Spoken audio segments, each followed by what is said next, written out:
அனைவருக்கும் வணக்கம். இன்னைக்கு நம்ம ரேடியோ நினைச்சிருக்கிறவங்க இயக்குனர் தமிழ் பாரதி அவர்கள். வணக்கம் சார். தொடர்ந்து பல கதைகளை சொல்லிட்டு இருக்கிறீங்க. எப்ப பார்த்தாலும் யாராவது ஒரு டைரக்டரோ இல்ல ஆக்டரோ ஷூட்டிங்ல இருந்து வரேன்றாங்க, ஷூட்டிங் போயிட்டு இருக்குன்றாங்க. இன்னைக்கு பட ஷூட்டிங் நிறைய நடக்குது. நீங்க சொல்றது கரெக்ட் தான். பட ஷூட்டிங் நிறைய நடக்குது. ஓடிடி தளம் வந்ததுக்கு அப்புறமா அதுக்கான நிறைய ஓப்பனிங்ஸ் இருக்கு. ஆனா எல்லாமே பாருங்க, எல்லாமே இந்த சின்ன திரையில தான் இருக்கு. ஒரு டிவியே நீங்க ஓடிடியில் பார்க்கணும்னா நீங்க சீரியல்ல டிவில தான் பார்க்க முடியும், திரையில போய் பார்க்க போறது இல்லை. அந்த மாதிரி இன்னைக்கு இதோடைய ரெவல்யூஷன் எப்படி மாறிடுச்சுன்னா, சின்ன திரை எல்லா யூனியனும் நடக்கிறதுக்கு ஒரு முக்கிய காரணமா இருக்கிறது ஒரு பக்கம் இருக்கு. இன்னொரு பக்கம் சினிமா தயாரிக்கிறேன்னு சொல்லிட்டு நிறைய தயாரிப்பாளர்களை நம்ம ஆட்கள் அங்கங்கிருந்து கூட்டிட்டு வந்துடுறாங்க. வெளியில இருந்து கூட வராங்க. புது தயாரிப்பாளர் ஏகப்பட்ட பேர் வராங்க. சினிமாவே தெரியாம வராங்க. இந்த சினிமா யாரையுமே அடிக்காது. இந்த சினிமா எல்லாருக்குமே ப்ராமிசிங்கா இருக்கக்கூடிய ஒரு மீடியம். அது இந்த மீடியத்தை தெரியாம தவறா உபயோகிக்கிறாங்க பாருங்க. அவங்கள தான் தவிடுபடி வைக்கணும். அதாவது நம்ம ஊர்ல எல்லாம் சொல்லுவாங்க, தெரியாததை தொட்டவனும் கேட்டா தெரிஞ்சதை விட்டவனும் கேட்டான். அந்த மாதிரி சினிமா தெரியாம உள்ள வந்துகிட்டு இவங்க நான் பண்ணித்தரேன்னு சொல்லுவாங்க. அவங்ககிட்ட இருந்து எவ்வளவு நம்ம கிராப் பண்ணலாம்னு பார்ப்பாங்க. ஸோ அவங்களோட ஐடியாவே என்னன்னா, அந்த ப்ரொடியூசர் வச்சு கொஞ்ச நாள் குளிர் காய்வாங்க. இப்படி ஒரு டீம் இருந்துட்டு இருக்காங்க. இன்னொரு சைட்ல பாத்தீங்கன்னா, ஒரு இயக்குனருக்கு ஒரு சேலஞ்ச் என்னன்னா, ஒரு ப்ரொடியூசர் போய் கதை சொல்லும்போது யார்கிட்ட டேட் இருக்கு உங்ககிட்ட, எந்த ஆர்டிஸ்ட் பெரிய ஆர்டிஸ்ட் டேட் வச்சிருக்கீங்க சொல்லுங்கன்னு சொல்லுவாங்க. அப்போ ஒரு பெரிய ஆர்டிஸ்ட் போய் சொல்லும் போது பார்த்தீங்கன்னா, அவங்க ஒரு 10 படம் ஓடிட்டு இருக்கும்.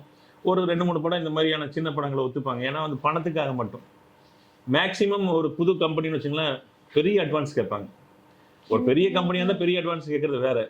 சின்ன கம்பெனி பெரிய அட்வான்ஸ் வாங்குறது காரணம், இவன் படமே பண்ண மாட்டான், வர வரைக்கும் லாபம்னு சொல்லி வாங்குறது உண்டு. ஸோ இப்போ இயக்குநர்கள் சங்கத்துக்கும் ஒரு தயாரிப்பாளர் சங்கத்துக்கும் நடிகர் சங்கத்துக்கும் ஒரு பிரச்சனை ஓடிட்டு இருக்கு, உங்களுக்கு தெரிஞ்ச விஷயம். இப்போ கூட ரீசெண்டா பாத்தீங்கன்னா, தனுஷ் அவர்களுக்கு கூட ரெட் கார்டு எல்லாம் கொடுத்திருந்தாங்க. இதுக்கு காரணங்கள் பல விஷயங்கள் நம்ம நிறையவே ஆல்ரெடி பேசப்பட்டது. அதை பத்தி பேசாம நான் மற்ற விஷயங்கள் சொல்றேன். நடிகர் சங்கத்துல எப்படி நீங்க ரெட் கார்டு கொடுக்கலாம்னு சொல்லி கேள்வி கேட்கறாங்க. உண்மையான விஷயம் என்னன்னா, தயாரிப்பாளர்கள் பல நடிகர்கள் உருவாக்குறதுக்கு முக்கிய காரணமா இருக்கிறது தயாரிப்பாளர்கள். இவங்க இல்லைன்னா அது கிடையாதுன்னு வச்சுங்களேன். ஒரு ஆள் வளரும்போது முதலாளின்னு சொல்லி தான் இன்னைக்குமே சிவாஜி கணேசன் சார் ஏவிஎம் சரவணன் சாரோ இல்லை அவங்களுடைய ஃபேமிலிக்கு முன்னாடி முதலாளின்னு தான் சொல்றாங்க. ஆனா அந்த பக்தியே இன்னைக்கு கிடையாது. பணம் இருக்கிறவன் வரான், அந்த நடிக்கிறவங்களை பெரிய ஆள் ஆக்குறதுக்கு தலைவாங்கிறான், டார்லிங்கிறான், அவங்க போய் முத்தம் கொடுக்கறது, அவங்களுக்கு பார்ட்டி த்ரோ பண்றது, இப்படி பண்ணி ஏதோ ஒன்று செஞ்சு அவங்ககிட்ட டேட்ஸ் வாங்கிறது. அந்த டேட் வாங்குற வரைக்கும் அவங்க அமைதியாக தான் இருக்காங்க. நிறைய நடிகர்கள் இன்னைக்கு ஒரு ப்ரொடியூசரை வாழவும் வச்சிருக்காங்க. நிறைய நடிகர்கள் ப்ரொடியூசரை இருக்காங்க. அவங்க நினைச்சா எது வேணா நடக்கும். ஃபார் எக்ஸாம்பிள், ஒரு அழிச்சாங்கன்னு சொல்றதுக்கு ஒரு விஷயத்த சொல்றேனே. இப்போ நான் ஒரு பெரிய நடிகர்கிட்ட போய் கதை சொல்றேன்னா கேட்பாங்க, எல்லாம் ஓகேங்குவாங்க. யார் ப்ரொடியூசர், அவங்க ப்ரொடியூசர் ஆகும்னு பேசி 50% வாங்கிடுறாங்க. அந்த படம் முடிகிறதுக்குள்ள அவர் மோஸ்ட் ப்ராபபிலி அந்த படம் ஷூட்டிங் முடிகிறதுக்குள்ள மொத்த பணத்தையும் வாங்கியிருப்பாரு, எக்ஸ்ட்ரா கூட கேட்டிருப்பாரு.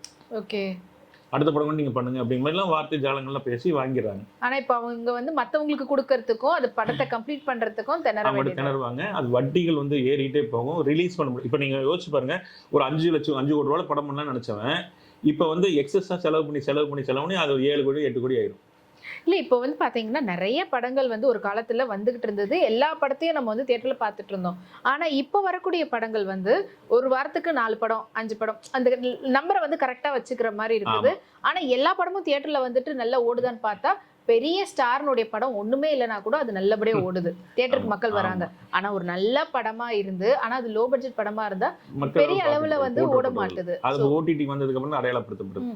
இல்ல, அதுதான் நான் சொல்லிட்டு இருக்கேன். இப்ப ஒரு தயாரிப்பாளர் மொத்தமா ஒரு 5 கோடி ரூபாய் செலவு பண்ண வேண்டிய இடத்துல அந்த ஆர்டிஸ்ட்னால ரொம்ப டிஸ்டர்ப் ஆகி ஒரு 9 கோடி ரூபாய் பக்கம் செலவு பண்ணிட்டாரு. 9 கோடி ரூபாய் படம் செலவு பண்ணவர் எவ்வளவு எக்ஸ்பெக்ட் பண்ணுவாரு? ஒரு 15 கோடி ரூபாய், 10 கோடி ரூபாய், 12 கோடி ரூபாய் போட்டதை விட அட்லீஸ்ட் கொஞ்சமாவது ஏதாவது ஒரு லாபம் வரணும். இது நடக்காது. ஏன்னா அவர் ப்ரீவியஸ் படம் அந்த அளவுக்கு அவருக்கு சவுண்ட் கிரியேட் பண்ணியிருக்காரு. அதனால என்ன ஆகுனா, அது பெட்டிக்குள்ளேயே வச்சிருப்பாங்க. இவங்களும் விற்கும் நம்பிக்கையில பலாயிரம் கோடிகள் ஃபிலிமா கன்வெர்ட் ஆகி பெட்டிக்குள்ள தூங்கிட்டு இருக்கு. தயாரிப்பாளர்களை ஒரு பொருட்டாவே நடிக்காம நிறைய பேர் அழிச்சுட்டு இருக்காங்க. ஆனா இதுக்கெல்லாம் ஒரு கரெக்டான தீர்மானம் கொண்டு வரணும், இதுக்கெல்லாம் சரியா செய்யணும்னு சொன்னா, எனக்கு என்ன, நான் இப்போ ரெமோ சினிமாஸ்ன்னு சொல்லிட்டு ஒரு கம்பெனியில் எக்ஸிக்யூட்டிவ் ப்ரொடியூசராக ஒர்க் பண்ணேன். அப்போ நாங்கள் ஒரு டிராஃப்ட் கிரியேட் பண்ணோம் ப்ரொடியூசரோட சொல்லி. நான் சொல்லும்போது படத்தை நம்ம ஓகே சொல்லும்போது ஒரு 10%, ஷெட்யூல் 1 முடியும் போது இன்னொரு 10%, ஷெட்யூல் 2 முடியும் போது இன்னொரு 10%, மொத்தம் 30% முடிச்சாச்சு. அவர் டப்பிங் கூப்பிட்றோம், அப்போ இன்னொரு 10%. அதுக்கப்புறம் அவர் வந்து ஸ்டேஜ்ல வந்து நம்மளுக்கு ப்ரொமோஷனுக்கு வந்து அவர் கண்டிப்பா இருக்கணும். அப்போ ஒரு 10%. இப்போ பார்த்தீங்கன்னா டோட்டலாக 50% ஆச்சா, வியாபாரம் முடிஞ்சிருச்சு. ஃபைனலாக படம் ரிலீஸ் ஆக போகும்போது அந்த மீதி இருக்கிற 50% கொடுத்து அந்த கம்பெனி தயாரிப்பாளரையும் காப்பாற்றுறாங்க, அந்த ப்ரொடியூசர் சொன்னபடி வாக்குப்படி அவருக்கு பேமெண்ட்டும் போய் சேருது. இப்படியாக ஒரு அழகான ஒரு தீர்மானத்தை கொண்டு வந்து இந்த தீர்மானத்தின்படி இனிமேல் நம்ம நடக்கணும்னு சொல்லி தயாரிப்பாளர் சங்கம் ஒரு முடிவெடுச்சுன்னு வச்சுங்களேன், அது கட்டுப்பட்டு தான் ஆகணும்னு ஆர்டிஸ்டுகளுக்கு ஒரு கட்டாயம் உருவாகும் போது 100% மறுபடியும் தமிழ் சினிமா காப்பாற்றப்படும். பட் இப்ப வந்து பாத்தீங்கன்னா இப்ப நீங்க சொன்னது வந்து ரொம்ப ரொம்ப ஒரு சூப்பரான ஒரு விஷயம். கிளாரிட்டி இருக்கணும். ஆமா, இது ஆனா எல்லாருமே ஏத்துக்கணும். இதுக்கு வந்து நடிகர் சங்கமும் வந்து அக்செப்ட் பண்ணிக்கணும். அதுதான் நான் சொல்றேன். இதை வந்து அஜெண்டா பாஸ் பண்ணணும். தயாரிப்பாளர் சங்கத்துல அஜெண்டா பாஸ் பண்ணி இதன்படி நடந்தா மட்டும்தான் இனிமேல் வந்து நாங்க வந்து ஒரு நடிகரை நாங்க ஃபிக்ஸ் பண்ணுவோம்னு ஒரு கிளாரிட்டி வரணும். அது பெரிய நடிகரா இருக்கட்டும், சின்ன நடிகரா இருக்கட்டும்.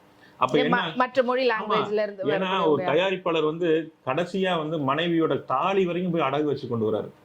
யாரோ ஒருத்தன் சொன்ன கற்பனை கதையை இதை செஞ்சா நம்மளுக்கு வியாபாரமாக நம்புறாரு பாருங்க. அந்த நம்பிக்கைக்குரிய அவருக்கு நீ வந்து ஒரு ஃபேஸ் வேல்யூவா தான் இருக்கு. அந்த ஃபேஸ் வேல்யூவா இருக்கிற நீ அவரை காப்பாற்றணுமே தவிர அவரை சாகடிச்சிடக்கூடாது. அப்போ நடிகர்களாக இருக்கக்கூடிய ஒவ்வொரு நல்ல நல்ல உள்ளங்களுமே சினிமா வாழணும்னு நினைச்சாங்கன்னா அவங்க மனசளவுல எஸ் இது என்னோட தொழில், இந்த தொழில நான் திருப்தியா பக்தியாவும் செய்யறேன், இது செஞ்சு முடிச்சு அதன் மூலமா கிடைக்கக்கூடிய வருமானத்தை வச்சு அடுத்தது ஸ்கேல் மாத்தலாம். அதன் மூலம் வியாபாரத்துல அவர் வந்து உச்சகட்டத்துக்கு போறாங்க, மக்களால் போற்றப்படுறாங்கன்னா அவங்களுக்கு சம்பளம் அங்கிருந்து ரைஸ் ஆகலாமே தவிர இங்க வந்து வந்துட்டு ஒரு ப்ரொடியூசரை வந்து நம்ப வச்சு கழுத்த இருக்க கூடாதுங்கிறது தான் என்னோட எண்ணம். ரொம்ப இன்னும் வந்து வெள்ளித்திரையில படம் வந்து உங்களது வரல, பட் ஸ்டில் இன்னமும் அவ்வளவு அக்கறையா ப்ரொடியூசருக்காக பேசுறீங்க. அப்பதான் எல்லா நல்ல சினிமாவும் நல்ல திரைப்படங்கள் வந்து தியேட்டர்ல வரும், எல்லாரும் பார்க்க முடியும்ன்றது. கண்டிப்பா இந்த கருத்துக்கள் வந்து நம்ம இப்ப ஸ்டார் காஸ்ட், அதாவது பெரிய அளவில் இருக்கக்கூடிய ஸ்டார்ஸா இருக்கட்டும் இல்லைன்னா அப்கமிங் ஸ்டார்ஸா இருக்கட்டும் எல்லாரும் கேட்கணும். இது எல்லாத்தையும் அவங்களும் அக்செப்ட் பண்ணிக்கிட்டு ஓகே சொன்னா. நான் என்ன நினைக்கிறேன்னா இது வந்து என்னுடைய குடும்பம், என் குடும்பம் வந்து செதஞ்சிடக்கூடாது. ஏன்னா சின்ன திரை வந்து இன்னைக்கு வாழ்ந்துட்டு இருக்கு, பெரிய திரை வந்து இன்னைக்கு வந்து அது வந்து கொஞ்சம் கொஞ்சமா அழிஞ்சிட்டு இருக்கு. அப்படின்னா தியேட்டர்கள் எல்லாமே பாத்தீங்கன்னா இன்னைக்கு வந்து சினிமா தியேட்டர்கள் நிறைய ஊர்ல வந்து பாருங்க கல்யாண மண்டபம் மாறிடுச்சு, இல்ல ஷெட்டா வச்சிருக்காங்க, ஏதாவது ஒரு ஸ்டாக்ஸ் வச்சு எடுத்துட்டு போற மாதிரி செட் ஆயிடுது. அப்பெல்லாம் இந்த தியேட்டர்ல நாங்க வந்து இப்படி அழகா சந்தோஷமா நான் வந்து சிறகடிச்சு பறந்தேனே, படங்கள் எனக்கு பிடிச்ச படங்களை இங்க தான் பார்த்தேன். இன்னைக்கு அந்த தியேட்டர்லயே நினைக்கும் போது அந்த ஓனருக்கு வலிக்குதோ இல்லையோ, பார்வையாளனா எனக்கு வலிக்குது. அந்த வலியை தான் நீங்க இங்க சொல்லியிருக்கீங்க, அது நல்லாவே தெரியுது.